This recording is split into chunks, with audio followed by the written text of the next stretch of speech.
the next panel we've got on tap is titled Beyond the Finish, Building Pathways to Second Careers for Therapists.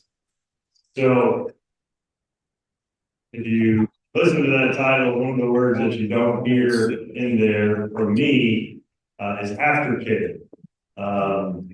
I it's way over. have no problem, people utilizing that phrase, but from semantics, I always think of aftercare as, again, more as retirement. That to me seems to be a bit too conclusive for what our phrase that kind of came out organically, building pathways.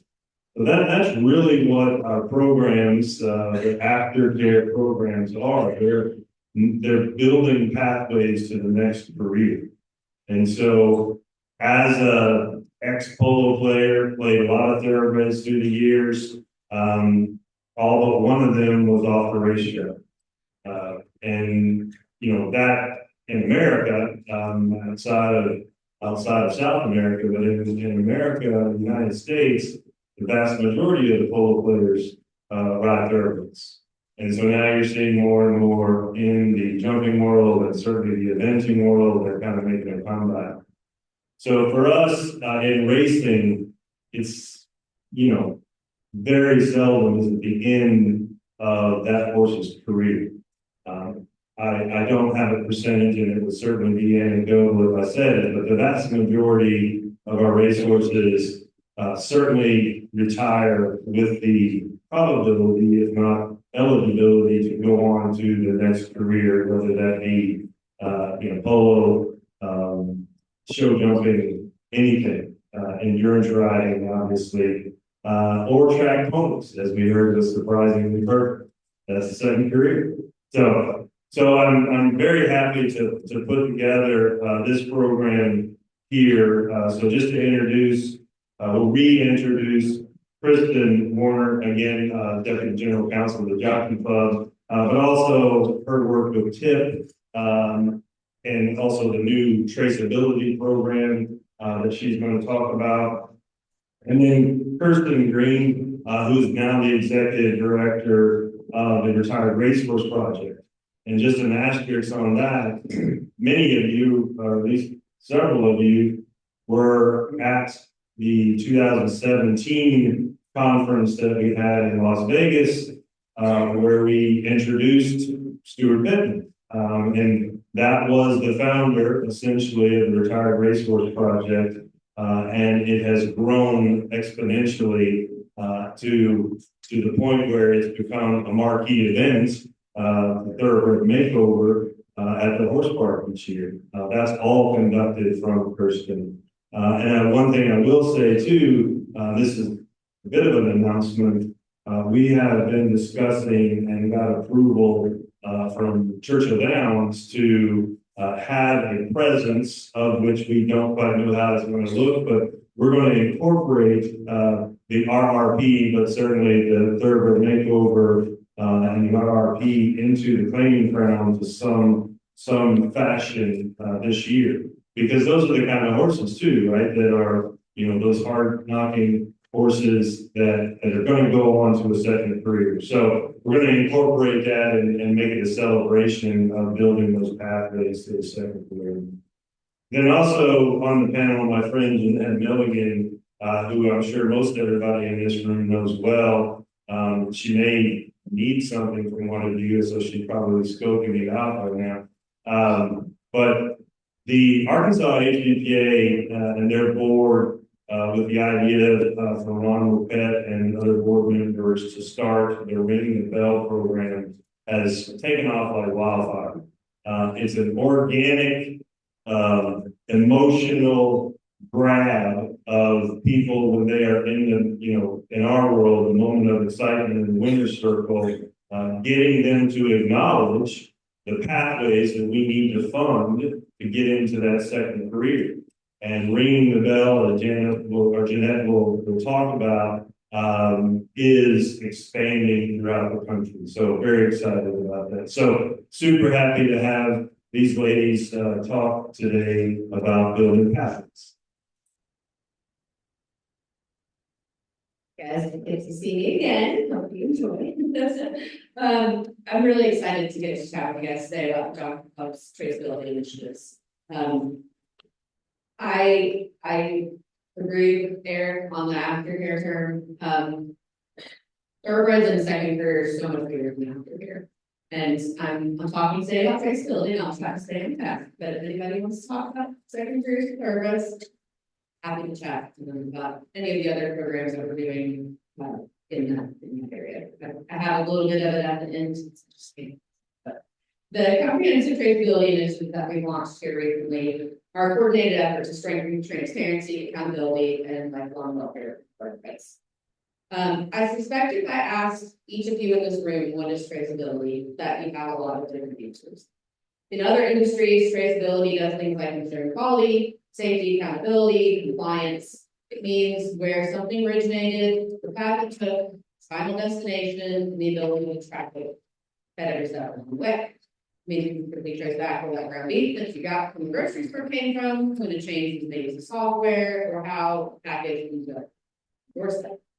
Applying that to thoroughbreds, we can generally tell where thoroughbreds originated. We've got breeding and registration records that are simultaneous with horses' conception and birth. The majority of thoroughbreds records continue through sales and racing, and then many reappear in the breeding population, and that cycle begins again. But along the way, we lose the path, the destination, and the ability to track many horses. They didn't make it to the racetrack, they leave the backside of an unknown destination, they're sold to a third party, and don't reappear in any records, or they retire or otherwise leave the breeding stock population. Successful thoroughbred traceability means being able to follow a racehorse's entire life story, from birth to retirement at every step. We should be able to answer these questions with confidence. Who is this horse? Where did the horse come from? What's happened to it? And where is it now? I'll touch just briefly on horse identification. So I'd like to say that thoroughbreds are one of the most identifiable horses. It's true. From DNA typing to tattoos and now microchips, detailed markings are recorded at time of registration. Registration photos are required. The registration process is very comprehensive. We also have the ability to identify unknown horses, from tattoo lookup to microchip lookup to DNA typing. So on the question of who is a horse, we're in pretty good stead for registered horses. And I'll talk a little bit about the new ID tool and that's something as well. So why does traceability matter? Well, several reasons. There's growing expectations from within our industry and also the public for transparency and welfare as it relates to thoroughbreds and horses generally. We need to understand where thoroughbreds go after they're done racing. Traceability strengthens public trust and industry credibility, and it supports responsible transitions. So currently, we have a lot of independent means of tracing horses, though none are absolute solutions. The ones at the top of this list are all processes where a horse is reported to the jockey club or another entity, owner or contact information. This includes full registration, the retired from racing process, breeding reports, thoroughbred incentive program numbers, thoroughbred aftercare alliance inventory, other registry reports, and even participation in events like the thoroughbred radio and other interactions with the retired racehorse projects. Recently, the Jockey Club has launched 3 additional strategies that are aimed at improving traceability of thoroughbreds. The first is a digital certificate comp. Next is traceability survey, and finally, we recently launched the Identity Thoroughbred app. Each addresses a different part of the thoroughbred's life cycle, and together they get closer to a more complete answer of where it is. So the traceability initiative, which was announced at the 2023 Roundtable Conference, focuses on horses that have essentially gone quiet in our system. They don't have any recent interactive registration activity, no breeding reports, racing activity, no thoroughbred incentive program. We began by reaching out to racetracks and sales companies that are holding digital certificates for these horses, and we saw immediate success in certificates being transferred to the correct parties. We've now expanded that outreach to individuals. These prompts are set for horses that have no activity within the last 2 years, and it's obviously a rolling population of horses. When these emails are kicked off as that horse becomes kind of a case horse. The certificate manager receives an email directing them to a dedicated portal and interactive registration where they can update a horse's status or transfer the certificate if the horse is no longer in their possession. If the status is unknown, they can send the certificate back to the jockey club, ensuring the record doesn't remain static. This initiative helps us identify horses transitioning to second careers and prevents them from becoming lost in the system. It improves accuracy of our population data and strengthens our ability to support aftercare organizations and partners. The next component is the traceability survey, which captures status, use, and location of retired thoroughbreds, especially older horses born in 2017 and prior that have paper certificates. Complements our digital certificate comps and fills in historical gaps. The survey is completed through a free interactive registration account that takes only a few minutes to complete for horse if even know. Owners are asked to complete it by June 30th of 2026, but it's going to remain open as a tool so that we can have horses status at later time. The reason for that June 30th date is that we're going to analyze the responses that we received through that point, plus supplemented by additional data and present some findings at the 2026 conference. To date, we've had about 5,000 responses to the survey, and I did that last week, so I would guess probably even a little bit more. I love weird quirky data, so if you all wouldn't mind me presenting some of the kind of fun facts that have come out of this. We've received responses from every U.S. state except Hawaii. That includes Alaska. Alaska too. We've had responses from 8 Canadian provinces, including Nova Scotia, Newfoundland, and all 6 large southern provinces. So the reach of thoroughbreds, both in racing stock and equestrian recreation, and starting about. Within the survey, we ask people to provide additional information about the horse, and the majority of them are provided.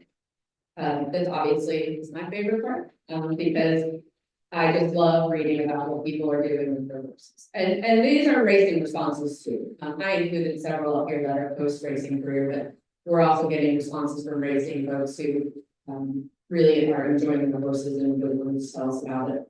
And also what their plans are with their business. It was really hard to make just a few, but just to give you more perspective on the breadth of success horses can have post-racing, I included a couple here. Their names and years of birth in case anyone sound familiar.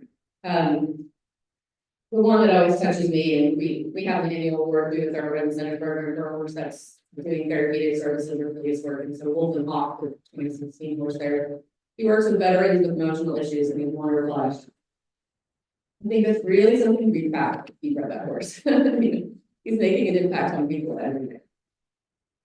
So I also included a few stats here based on survey responses. I'm not sure if any of you all are aware that thoroughbreds, and particularly mares, are highly valued as sport horse breeding stock.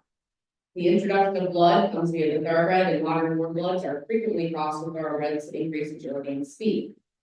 Several of these other breed associations require inspections for approval within their books to attest to the quality of the thoroughbreds for breeding. There are several thousand of these stories to tell, and as I mentioned before, I have tendency to wander off, so I'll try to stay on task here, but if you all want to find out about any of the others, for horses with survey responses, registry, for horses without survey responses, the registry is going to follow the last name connections with the horse, so that's racing or breeding. This includes horses with a paper certificate with no tip or other aftercare activity that we're able to identify. Connections of horses with digital certificates will also receive. So the newest component of our traceability initiative is the ID My Thoroughbred app.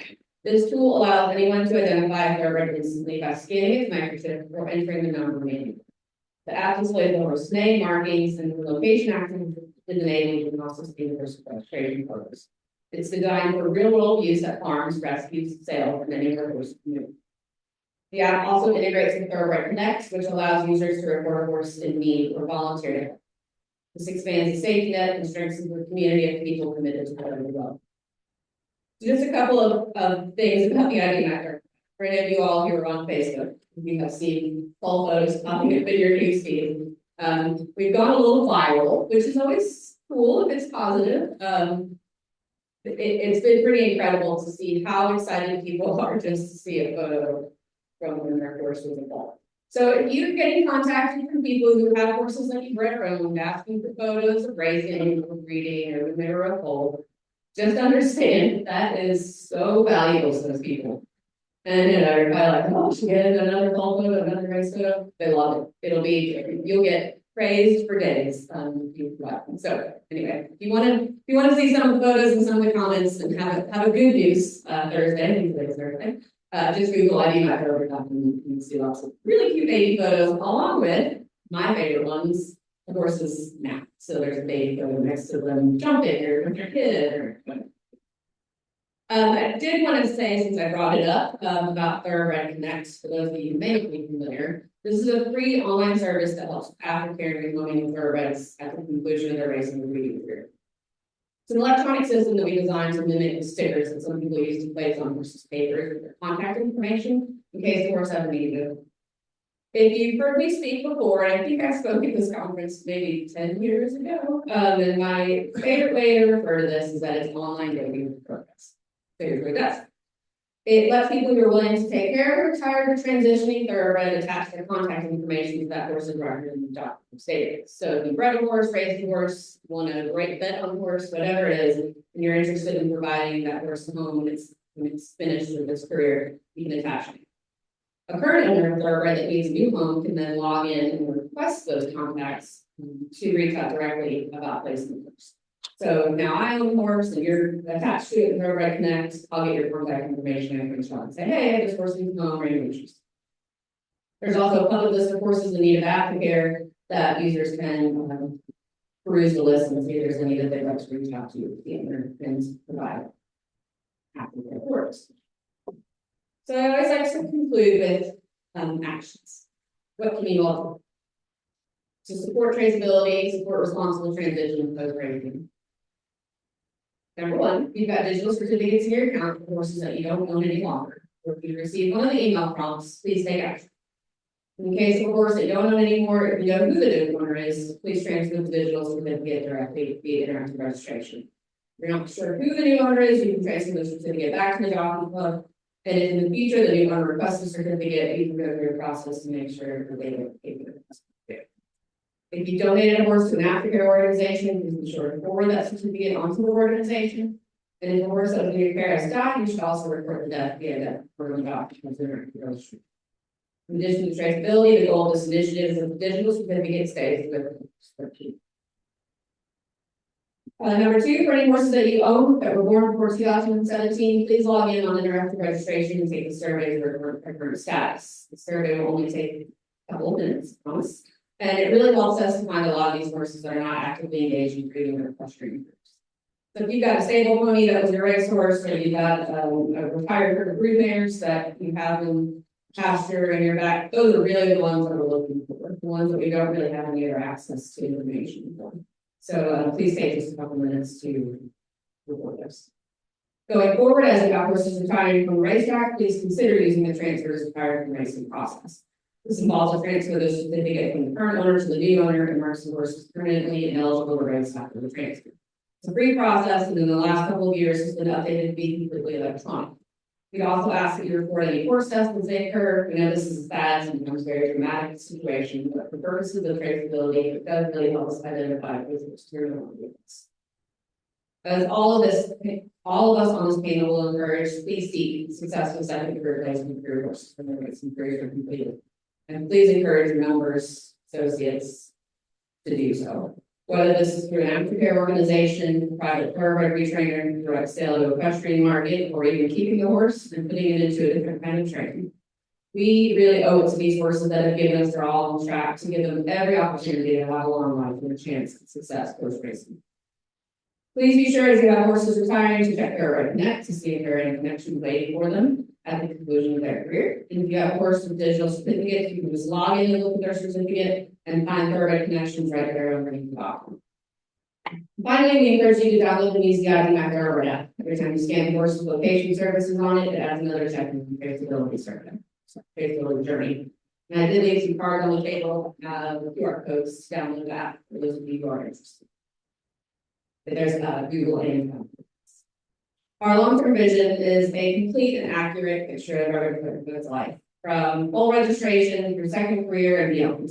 It's our hope that the data collected through these traceability initiatives will allow the industry to more effectively direct information and resources regarding horses' transition from racehorse to second career, and in particular to those places where we're finding horse-taking loss.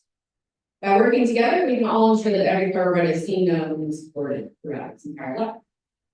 I'm going to turn it over to Kirsten now, I think, but I can take any questions at the end of our meeting.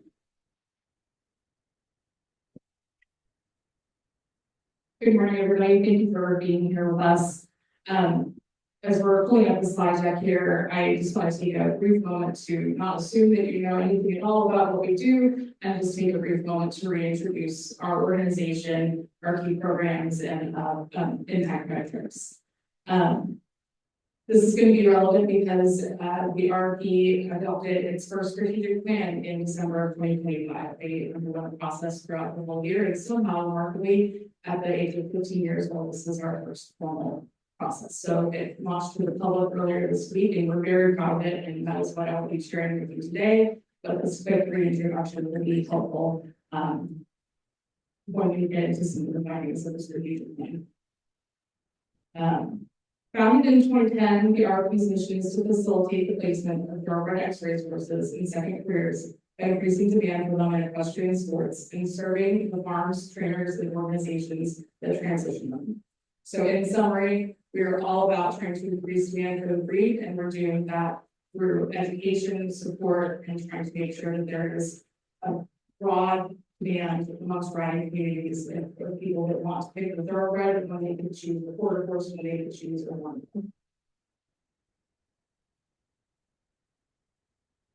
The RP is best known for and often conflated with our flagship program, the Thoroughbred Makeover.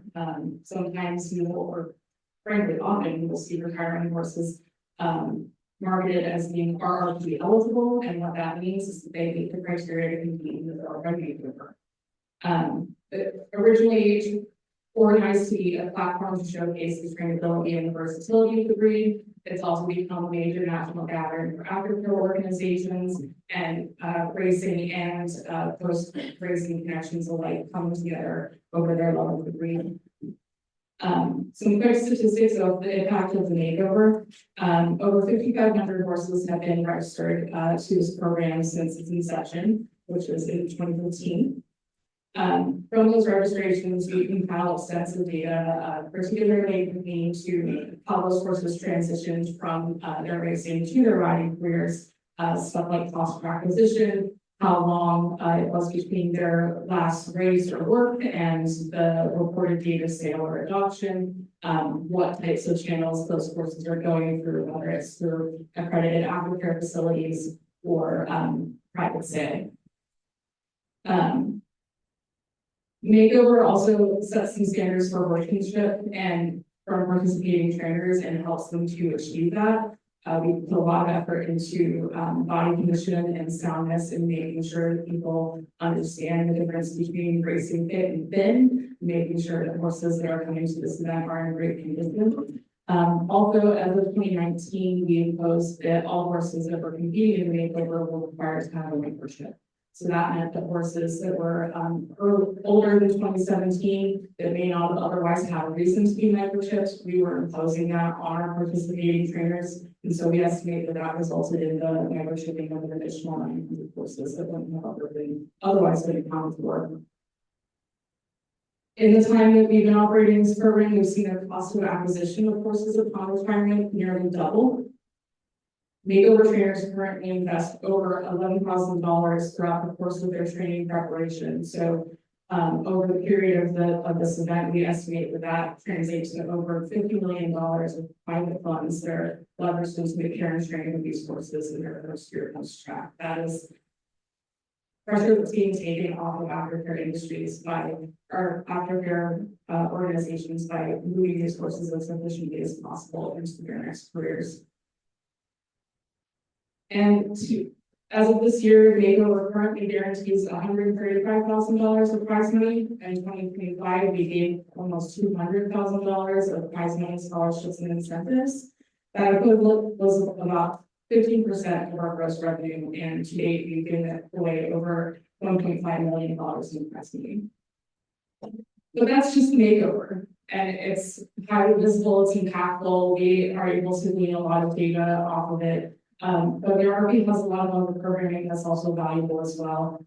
Our education library on our website has over 250 original articles on care, training, and other topics. We've, in the last 2 years alone, done more than 60 demos, clinics, webinars, and also compiled a resource library on our website.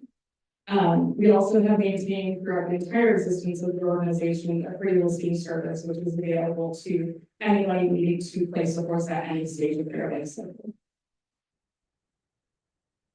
This graphic here illustrates numerous facets that are participating in aftercare, and this is above and beyond what we may conventionally think of as in terms of nonprofit accredited facilities. There are listing services, there are track-based programs that are often affiliated to horseman associations. We have private resellers. All of these organizations are pulling in the same direction of trying to improve outcomes for thoroughbreds upon retirement. But the front lines of this work, the people that are doing the transition and replacement, is only going to be as successful as it is supported by programs that focus on incentive and advocacy. So again, programs like the RFP and SIP that focus on increasing demand and incentivizing people choosing their own rights. So this is an area that is not always included in aftercare conversations, but now more than ever is primed for investment and expansion. In early 2025, we embarked on our strategic planning process, which include extensive surveys, landscape analysis, and stakeholder interviews. Going into that process, one of the big things that we were aware of is how do we balance the identity of the makeover against the identity of the organization and the resources that the makeover consumes and our ability to do other things.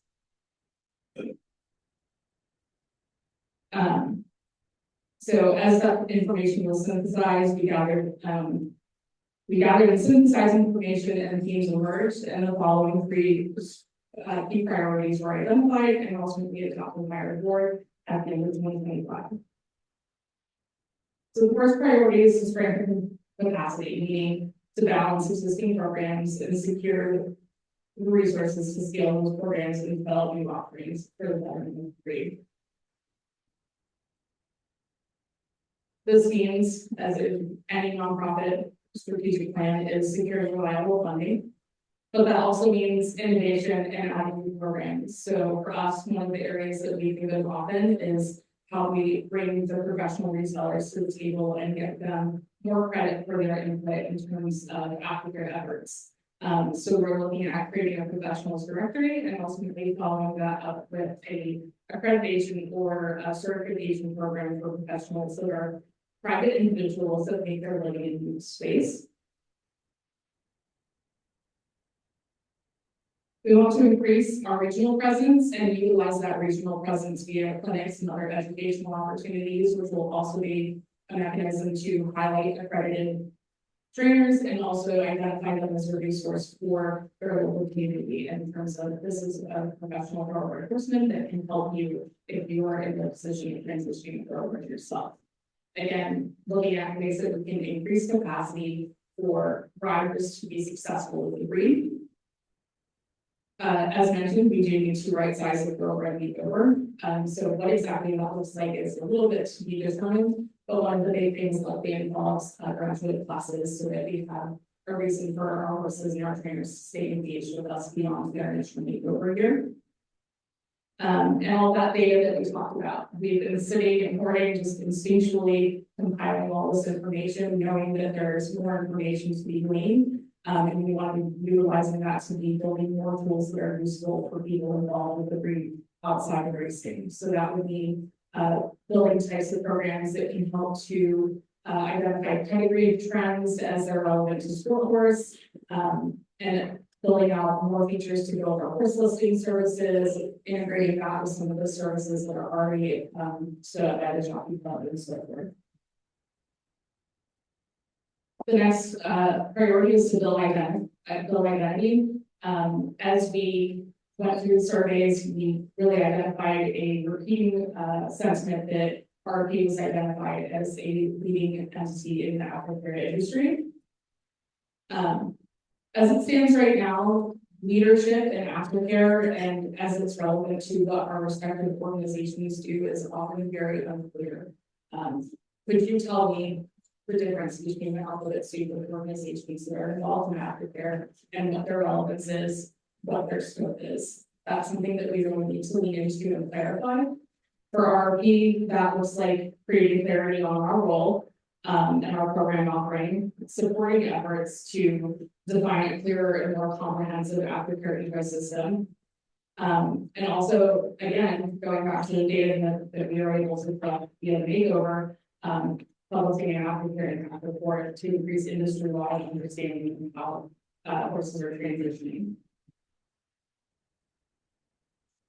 The third priority is to lead engagement. As mentioned previously, the RFP is identified as a leading organization in aftercare. And somewhat uniquely, we are not only interacting with the sort of end user, the people that are taking these courses and taking them as riding careers, but we're also directly interfacing with all the different types of aftercare organizations, track connections, breeders, the list goes on. We have a little bit of a touch point with all of them, and so we are uniquely positioned to bridge those gaps and try to foster more community.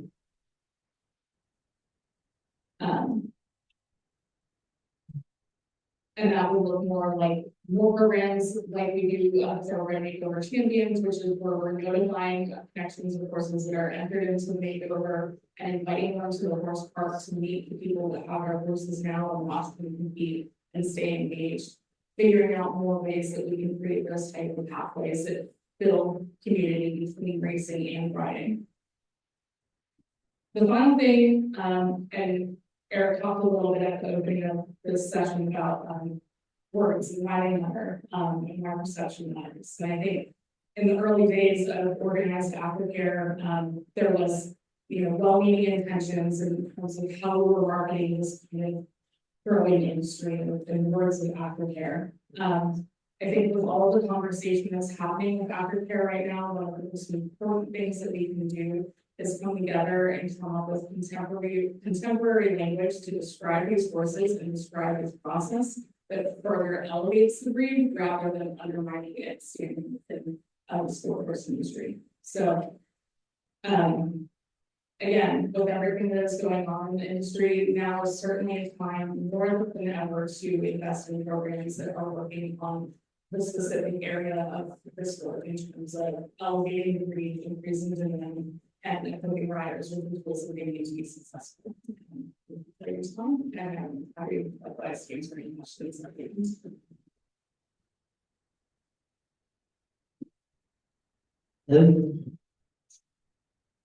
Thank you all for being here today and welcome. We started the Ring the Bell program early in 2022. We had a short run at the very end of the week trying it out. So our 23-24 season was our first full year. And it has been very successful. And it's such a simple, easy, and fun way to fund service. Ron Moquette came up with the idea, and you win a race to Oakland. You can ring the bell and donate to our third. It's a simple form that is signed in the winner's circle. The money comes straight out of the bookkeeper's account to my ring the bell account. There's no checks written. And our minimum here is $100. And we have very nice persons here, and no one misses $100 a year. We help other tracks do the program, and I told them we don't have to do it. Do whatever you think is proper. So 25, 30, 40, 50, whatever you think is a good number that will not affect anyone. And the first full season, we raised over $60,000. And last season, we raised over $100,000. So it is an easy, simple, you're catching happy people at a happy time. And I'm telling you, people cannot wait. We try to let the horse lead, they cannot wait to run over and ring the bell. Then the track announcer says, you just heard that bell ring. The winning connection have just donated with our retirement foundation. He says a little spill, which goes out over the federal address system and our phone pass. So it's heard everywhere. Awareness, public awareness. We're taking care of the thoroughbreds. Then They send me the photos of all the bell ringers, I post them on Facebook every night, congratulating on their win and thanking them for donating. And we, at the end, we send thank you cards, we do a lot of appreciative things to our bell ringers. And it's funny, another track started it this year, and one of the directors told me peer pressure is a real thing. That you know who doesn't ring the bell. So really, everybody started ringing the bell. That's a good thing. We're lucky to get into Tampa Bay Downs, the first people to tell me about it. And after we discussed this with my board and making up a plan with them, we trademarked the bell with the United States patents. And the reason we trademarked it is I don't want it to ever get a bad name anywhere because it's too successful and it's easy to run.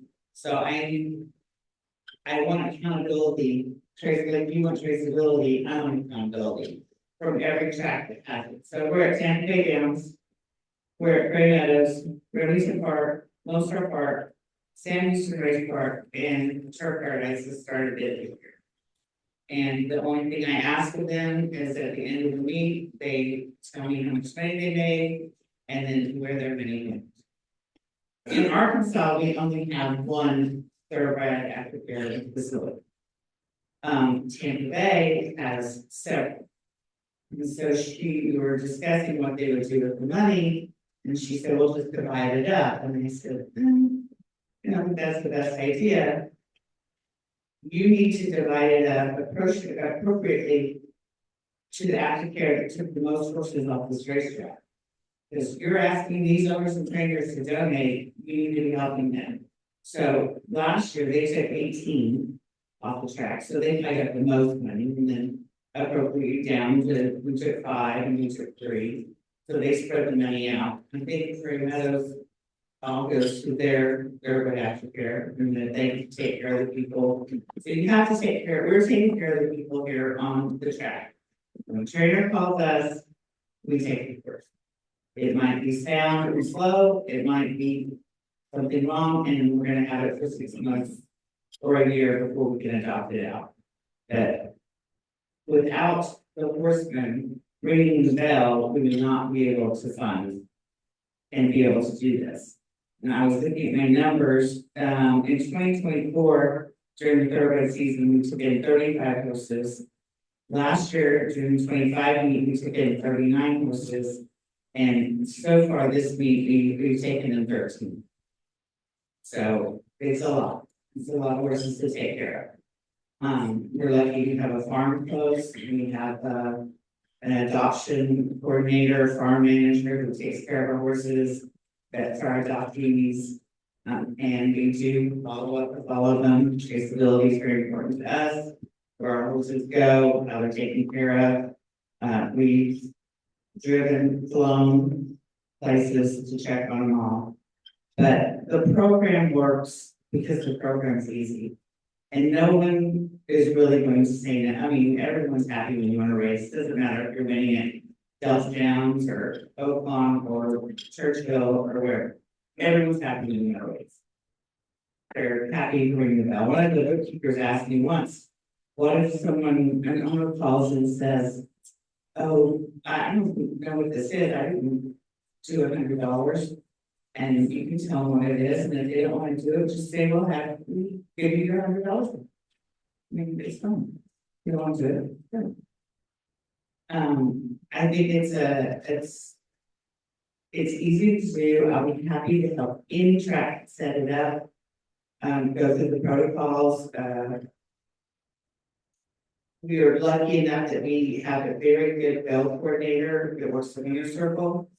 He, Paul, this is the next trainer, and when he started working for us, he was smart enough. Some of the people not ringing the bell were some of our bigger trainers that weren't actually here, just their assistants here, but they may be at their major track where the other track they're at. And the assistants aren't sure. Well, he was calling them and saying, "Hey, you should be doing this." So we now, the assistants know that it's okay, it's where you go. It's my boss had to do this every time. Okay, so we have achieve, I mean, very few people know about it. It's a very simple, easy process to go through, and then have everything. If anybody has any questions, we have to sit down with anyone and talk about it.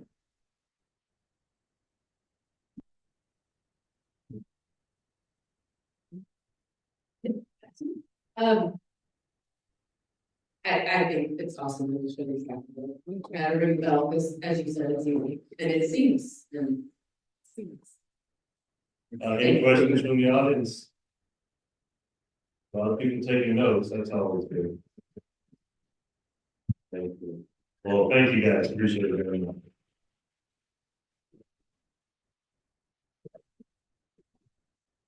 I want to make sure to thank the health for putting this panel together, the Iowa and Kentucky HBPA. Thank you for that. So